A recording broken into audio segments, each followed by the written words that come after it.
3 միլիարդ բյուջե դուրս է դրվել պատվիրավճարների համար։ Դուք օրինակ անձամբ ինչքան եք ստացել։ Ես այս բան չեմ հիշում ինչքան եմ ստացել, ընթացքում կհիշեմ կասեմ, բայց ամեն դեպքում այդ ինֆորմացիան գաղտնի չէ եւ դուք դրա մասին տեղեկատվությունը շատ բաց եւ հասանելի կարող եք տեսնել իմ տարեկան հայտարարագրում եւ առհասարակ խորհուրդ եմ տալիս բոլոր պաշտոնատար անձանց, բոլոր հայտարարու պաշտոնատար անձանց հայտարարագրերը ուսումնասիրել եւ այնտեղ տեսնել թե ով ինչքան աշխատավարձ եւ հավելավճար է ստացել։ Տեսեք Տիկին Գալյան, հիմա ասում են դուք թոշակները 10,000-ով անգամ խուսափում եք բարձրացնել եւ թոշակառուների ստացած գումարները այնքան չնչին, որ դրա ֆոնին նախարարների պարգևավճարները շատ բավականին բարձր են, ինչպես է արդարության սկզբունքը այստեղ աշխատել։ Ինձ թվում է կատարած աշխատանքի, դրա գնահատման, աշխատանքի ռիսկայնության գնահատման եւ մի շարք այլ համատեքստեր կան աշխատավարձի չափը որոշելու հարցում։ Կառավարությունը կարող էր գնալ շատ ավելի ռադիկալ որոշման եւ ապագայում կարծում եմ, որ պետք է գնա այդ ճանապարհով, որ վերանայի պետական պաշտոն զբաղեցնող անձանց վարձատրության համապատասխան գործակիցները, բայց քանի որ դա կլիներ տևական process, այս պահին որոշում է կայացվել կառավարության կատարողականի, այսինքն աշխատանքների իրականացման ծավալի հիման վրա որոշակի տոկոսային հարաբերությամբ տրամադրել համապատասխան պարգևավճարներ, ընդ որում պարգևավճարները տրամադրվում են ոչ միայն ղեկավարներին, այսինքն կառավարության անդամներին կամ նախարարների տեղակալներին, այլ տրամադրվում են նախարարությանը, հաշվի առնելով յուրաքանչյուր կոնկրետ նախարարության առաջնահերթությունների կատարման ծավալը։ Ու այսինքն ասածս ենթադրում է, որ այդ պարգևատրումները ստանում է նաև նախարարության ամբողջ աշխատակազմը, ինչը կարծում եմ, որ շատ կարևոր քայլ է։ Մենք անընդհատ խոսում ենք աշխատավարձի սակավությամբ պայմանավորված կադրեր հայթայթելու խնդրի մասին, մենք անընդհատ խոսում ենք թափուր հաստիկների, աշխատանքները ժամանակին չհասցնելու, կատարել չհասցնելու մասին եւ մի շարք այլ խնդիրների մասին, որոնք կապված են կադրային խնդիրների հետ եւ ռեսուրսի սակավության հետ, ես կարծում եմ, որ սա քայլ է, որը մեծ գոհունակությամբ եւ երկար սպասման արդյունքում ընդունվել է նաեւ հանրային բոլոր ծառայողների կողմից եւ մեծ մոտիվացիոն ազդակ է, որպեսզի նրանք ել ավելի մեծ ջանասիրությամբ աշխատեն, ինչու եմ այսպես ասում, որովհետեւ աշխատանքի արդյունքը ուղիղ համեմատական է լինելու ստացած պարգևավճարին։ Ոչ մեկ որոշում չի կայացրել ուղղակի վճարել պարգևավճարներ, շատ երկար է կառավարության կողմից քննարկվել մեթոդաբանությունը եւ որոշում է կայացվել պատճառաբանված կերպով բաշխել պարգևավճարները կամ կարող ենք դա համարել աշխատանքի վարձատրություն, որովհետեւ իրական տրամաբանությունը ու էությունը այդ կարգավորման ու կառավարության համապատասխան որոշման, որը ես այսօր տեսա, որ ասվում է հույժ գաղտնի է, բացարձակ գաղտնի չէ, հրապարակային է, սիրելի հայրենակիցներ, կարող եք ծանոթանալ դրա բովանդակությանը, որոշում է կայացվել, որ պատճառաբանված տարբերակով պետք է տեղի ունենա, կրկնում եմ, գնահատելով յուրաքանչյուր նախարարության աշխատանքը։ Դուք կառավարությունը երկար մոտավորապես 7 միլիոն, եթե չեմ սխալվում, հարկերը հանած 6-ից 7 միլիոնի կարգի, բայց ճշգրտված կներկայացնեմ հայտարարագրում իհարկե, ընդ որում սա հավելավճար է, որը հանրության աչքին երևալու է որպես միանվագ գումար, որը տրամադրվել է օրինակ նախարարին իմ դեպքում, բայց սա ամբողջ տարվա աշխատանքի դիմաց ես համարում եմ որպես վարձատրություն։ Այսինքն շատ չեք համարում այդ 7 միլիոնը։ Կարծում եք նորմալ է Հայաստանում։ Գիտեք, նախարարների եւ նրանց աշխատակազմերի նախ հստակ հիերարխիա գոյություն ունի գործակիցների սահմանման եւ ես խոսքի սկզբում նշեցի, որ դա ունի տրամաբանություն կապված աշխատանքի բովանդակության, քանակի, ռիսկայնության եւ ամեն ինչի հետ։ Ես կարծում եմ, որ կառավարությունը եւ ոչ միայն կառավարությունը, այլ նաեւ դատարանները, իրավապահ համակարգի ներկայացուցիչները, նաեւ ինչու ոչ օրենսդիր մարմնի ներկայացուցիչները կատարում են այնպիսի աշխատանք, որը պետք է այո բարձր վարձատրվի մեր պետությունում, ինչու, որովհետեւ մենք նույն խնդիրը ես հետ շատ անկեղծ եմ ուզում լինել, փոխնախարարի պաշտոնում նշանակվող անձը եղել է իրավիճակ, երբ ուղղակի հրաժարվել է հաշվի առնելով աշխատավարձը, որովհետև որոշ այլ մարմիններում, այդ թվում կառավարության ենթակա մարմիններում այսօր վարչության պետերը ստանում են ավելի բարձր աշխատավարձ, քան կարող էր ստանալ փոխնախարարը։ Եթե այսքան անկեղծացա, իմ մասին էլ ձեզ մի բան պատմեմ, գլխավոր դատախազի տեղակալի պաշտոնից հետո, երբ նշանակվեցի նախարարի պաշտոնում, իմ աշխատավարձը տարբերվում էր ինձ համար անբարենպաստ տեսանկյունից, որովհետև ուղղակի իջեցվել էր, ոչ թե իջեցվել էր, այլ այդպես էր, որովհետև ցածր էր ավելի, քան գլխավոր դատախազի տեղակալի պաշտոնում իմ ստացած աշխատավարձը։ Բայց ես իմ ռիսկերը գնահատ, իհարկե կարող է եւ որոնք ստանան ձեր ուզած աշխատավարձը, չէ՞ որ երկրի վիճակը, պետբյուջեն, թոշակները այնպես են, դուք ինձ ընդհատեցիք։ համարժեքությամբ Դուք ինձ ընդհատեցիք։ Դուք ինձ ընդհատեցիք, ցանկալի չէ։ Ես շարունակում էի միտքս ասելով, որ կարող էի չընտրել նաև նախարարի պաշտոնը, բայց ընտրեցի հաշվի առնելով բոլոր այն վատ թարացումները սոցիալական վիճակի մասով, որոնք կան, եւ այն աշխատանքի բնույթը ինձ գրավեց, որ ես այսօր իրականացնում եմ եւ շատ գոհ եմ, որ ընտրել եմ այս ճանապարհը։ Ասում եք կառավարությունը երկար քննարկել է այս հարցը, այս դեպքում ինչու նույն որոշումը չի կայացվել ուսուցիչների նկատմամբ, դասախոսների, բժիշկների եւ միայն շատ պարզ պատճառաբանությամբ, որովհետեւ տարբեր մարմինների հետ կապված աշխատավարձերի բարձրացման ֆորմուլաները մշակվել են տարբեր ժամանակահատվածներում եւ տարբեր կերպ։ Ուսուցիչների համար գործարկվել է ատեստավորման համակարգը, որի արդյունքում մեր երկրում կան հարյուրավոր ուսուցիչներ, որոնք 500,000 դրամ եւ ավել աշխատավարձ են ստանում, եւ եթե ես չեմ սխալվում, կառավարության վերջին նիստերից մեկում վարչապետը նույնիսկ խոսեց ուսուցիչների մասին, որոնք փոքրաթիվ են, տասնյակի չեն հասնում, որոնք ստանում են 700,000 դրամ աշխատավարձ։ Ես կդժվարանամ անգամ հիշել, թե արդյոք նախկինում քննարկվել է կամ եղել է նախկինում նկատի ունեմ ոչ այս կառավարության օրոք հնարավորություն, որ ուսուցիչը գոնե 200 կամ 300,000 դրամից բարձր աշխատավարձ ստանա։ Մյուս ոլորտներում բարձրացումներ մշտապես եւս եղել են։ Ես կարող եմ, դուք ինձ նորից ընդհատում եք եւ դա ընդունելի չէ։ Մյուս ոլորտների մասին խոսելիս պետք է նշեմ նաև քրեակատարական համակարգի ծառայողների մասին, ոստիկանության մասին, զինվորական ծառայություն իրականացնող անձանց մասին, դատական իշխանության մասին, իրավապահ համակարգի մասին։ Այս բոլոր ոլորտներում մենք ունեցել ենք 50%-ից ավել աշխատավարձային աճ եւ պարգևատրումների հստակ տրամաբանություն, ընդ որում հիմնականում զինվորական ծառայություն ենթադրող կամ դրան նմանվող ծառայություններում զինվորական ծառայություն ենթադրող կամ նմանատիպ այլ ծառայություններում աշխատավարձի բարձրացումը պայմանավորվել է ատեստավորմամբ, այսինքն կրկին պատճառաբանված, հիմնավորված որոշումների կայացման համատեքստում է եղել աշխատավարձի բարձրացումը։ Ատեստավորումը անցել է դրական շեմով, աշխատավարձը բարձրացվել է համապատասխան ծառայողի, չի անցել, չի բարձրացվել։ Բայց այս տրամաբանությունից զատ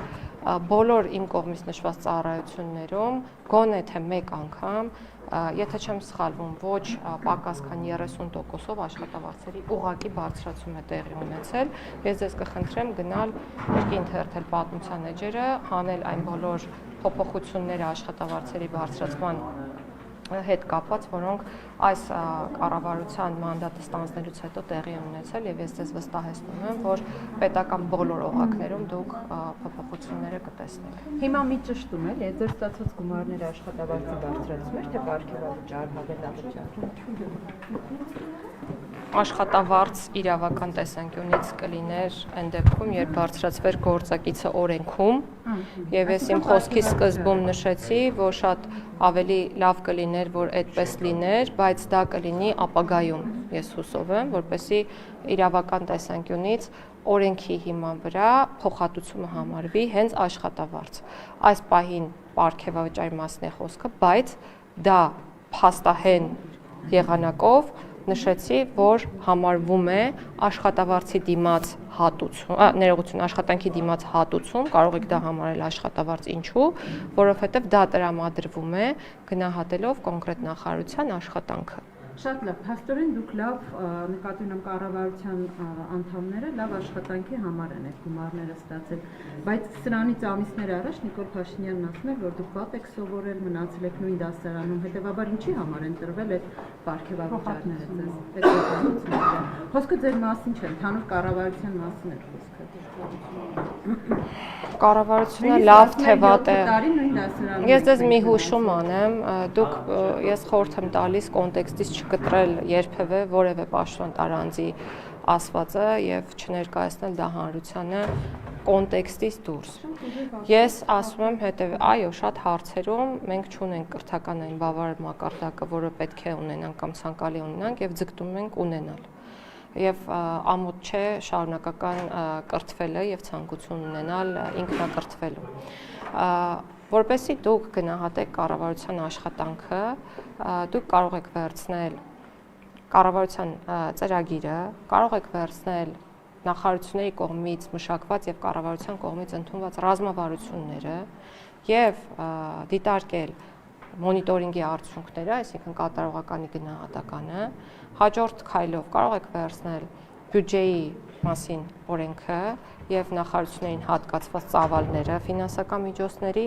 գնահատել բյուջեի կատարողականը, կարող եք տեսնել այն մեգա նախագծերը, որոնք դրվում են նախարարությունների առջև որպես առաջնահերթություն կատարման տեսանկյունից եւ վերջնարդյունքում գնահատել, թե որքանով են դրանք կատարված եւ միայն այս հարցերին պատասխանելուց հետո կարող եք եզրահանգում ունենալ, արդյոք կառավարությունը լավ է աշխատել, թե վատ է աշխատել։ Դե հիմա ինչ վերաբերում է,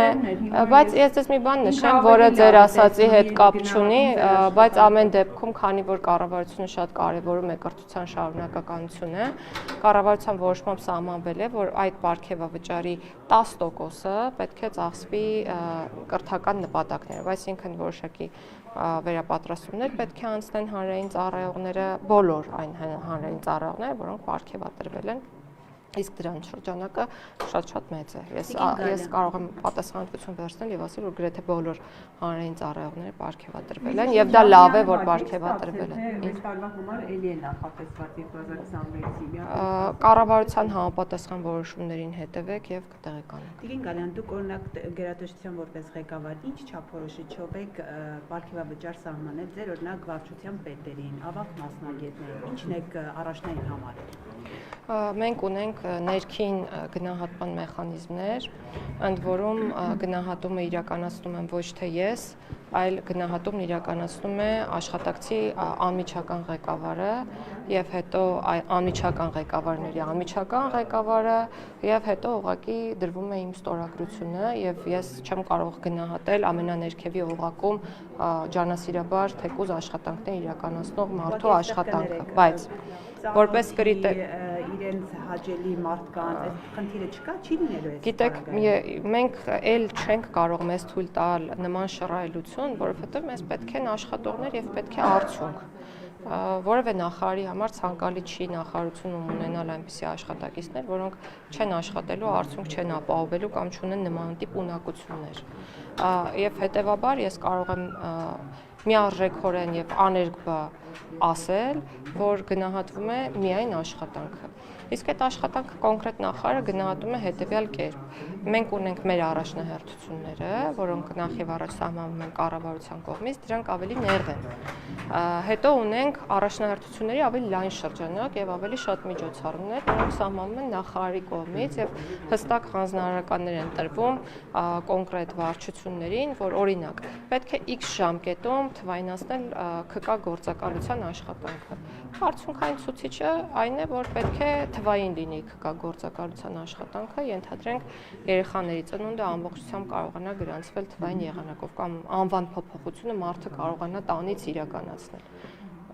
Եվ բոլոր ոլորտներում աշխատանքները այդ կերպ են իրականացվում։ Ու ես ուզում եմ մի բան էլ նշել, ճիշտ է ձեզ եւ հանրությանը այդ հարցն է շատ հետաքրքրում, բայց ես նոր 3 ժամ տևած քննարկումից դուրս եկա, որի ընթացքում 3 շատ կարևոր նախաձեռնություններ քննարկվեցին կառավարության, որոնք մեր աշխատանքի արտահայտումն են։ Դեռ հարց չեմ լսել այդ նախագծերի մասին, խիստ եթե ցանկանաք կարող եմ ասել ինչ էինք քննարկում։ Եթե հետաքրքիր է ձեզ եւ շատ է համարում վարչապետը եւ մարդիկ երբ թոշակով չեն կարողանում գոյատևել եւ այլն այդ մարդկանց հետաքրքրում են այն երբ որ դուք ասում եք ինչու է ձեզ դա հետաքրքրում է որտեվ երբ որ իշխանություն փոխվեց նրանք խոստանում էին այդ մարդկանց կյանքը բարելավել իրենց այսպես ասած զոհաբերելով հեղափոխության կանոններն էր դա եւ մետրոյով էին օրինակ ցուցադրական գնում տուն գալիս հետո սկսեցին ասել որ 6-7 միլիոն ինչ ա որ մենք չստանանք լավ ենք աշխատում դրա համար մարդկանց համար առաջին է դառնում իրենց խոստումների չկատարումը հիմա դուք այսինքն համարում եք որ դուք արժանի եք այդ միլիոնավոր պարգևավճարներին եւ դրա համար էլ ստացել եք ես ուզում եմ լսել ձեզնից ձեր գիտեք չի կարելի ասել որ դուք ասել եք թոշակները կբարձրացնենք չեք բարձրացրել այն դեպքում երբ բարձրացում տեղի ունեցել եւ ոչ մեկ անգամ չի կարելի այդպես ներկայացնել եւ չի կարելի ինձ ընդհատել այդպես լրագրողները կարող են ընդհատել եւ հարց տալ ինչ է նշանակում չի կարելի ընդհատել ես համարժեքության մասին էի հարցնում ես չեմ ասել չեք բարձրացրել իհարկե ինչ որ չափով բարձրացել է ես խոսում եմ համարժեքության մասին դա եմ հարցնում եւ ասում եմ հիմա դուք համարում եք որ դուք նախարարները փոխնախարարները վարչության պետերը որոնք ստացել են այդ աստղաբաշխական թվերը համարում եք որ արժանի են դրան այո եւ պետք է ստանան ես դա եմ ուզում ճշտել դուք ինչպես է գնահատում ձեր աշխատանքի նախարարների փոխնախարարների եւ այդ վարչատրությունը համարժեք է կարծում եք արժանի են դրան սա եմ հարցնում Թոշակները բարձրացվել են ոչ ավել քան մեկ անգամ, ինչու է սա կարևոր շեշտել, որովհետև դուք ձեր պնդման կամ հարցադրմանը նմանվող խոսույթում ասում եք, որ խոստացել եք չեք արել։ Ես էլ ասում եմ ոչ, խոստացել ենք, արել ենք եւ արել ենք բաներ, որոնք նույնիսկ չենք էլ խոստացել։ Շատ բաներ են կարել, օրինակ հետվճարի ինստիտուտի մասին խոսակցություն չի եղել, բայց այդ քեշբեքը այսօր կարողանում են ստանալ, քեշբեքի տոկոսը մեծացվել է, որը փաստացի կրկին բերել է թոշակների բարձրացման։ Մենք խոստացել ենք ու վերջապես այսօր գործում է Համընդհանուր ապահովագրության ինստիտուտը, որը պարտադիր շահառուներ է նախատեսում որպես նույն թոշակառու անձանց, որոնք ժամանակին զրկված են եղել անվճար բժշկական օգնություն ստանալու հնարավորությունից։ Ինչու չենք ասում այն բաները, որոնք մենք արել ենք, խոստացել ենք եւ արել ենք, եւ չենք խոստացել, բայց արել ենք, որովհետեւ կարծել ենք, որ պետք է անենք անկախ նրանից դրանք որպես նախընտրական խոստում ներկայացվել են թե ոչ։ Ինչ վերաբերում է նրան համարժեք է, համարժեք չէ, սա ընդհանուր որոշում է եւ քանի որ արդեն որպես փաստ կարող ենք խոսել, ես կրկնում եմ, որ մեթոդաբանությունը շատ երկար քննարկվել է եւ տրամաբանության հիմքում դրվել է կատարված աշխատանքի ծավալը, այսինքն սկզբից թիրախները, որոնք սահմանվել են, հետո դրանց հասնելու ճանապարհը եւ արդյունքը, ես վստահ եմ, որ մեթոդիկայի տեսանկյունից հաջող ընտրված տարբերակ է եւ կարծում եմ, որ այո համարժեք է։